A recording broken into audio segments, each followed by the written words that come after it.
6 environmental groups marked Earth Week today by blasting the Corzine administration for failing to accept the donation of Petty's Island in the Delaware River as a free state park. The groups want the governor to act quickly to accept the island from Citgo. Environment correspondent Ed Rogers has the story.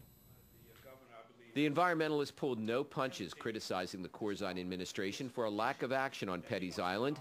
Just a few weeks ago, Cherokee Partners announced it was pulling out of a redevelopment project on the Pennsauken waterfront that once included housing, a hotel, and a golf course on the 400-acre island. Citgo Oil has wanted to donate the island as a preserve.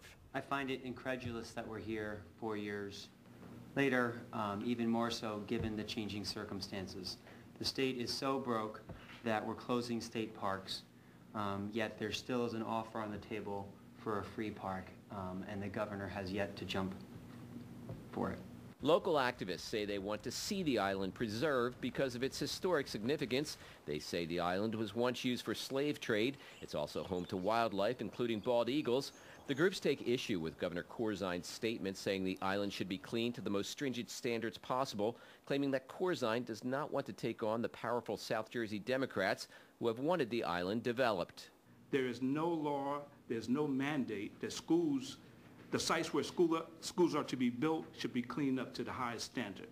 But the governor's standard for this island is that he wants it cleaned up to the highest standard before he acknowledges and accepts this island and to preserve the island. The state's DEP commissioner called the claim ridiculous and says the state is still in negotiations over the cleanup of the island. The responsible party has said a lot of things, but there is no document, there is nothing. Negotiations continue about the cleanup. And so I would say back to them, we should take things one step at a time, and we should focus on our first job, which is remediation of that property. There are also concerns that because of changes in the corporate leadership at Citgo, the oil giant might withdraw its offer. That is a concern. I mean, right now we think Citgo is there and they'll be there to help make sure this becomes a park, but you never know. That doesn't mean that we should turn around and quickly accept a contaminated island.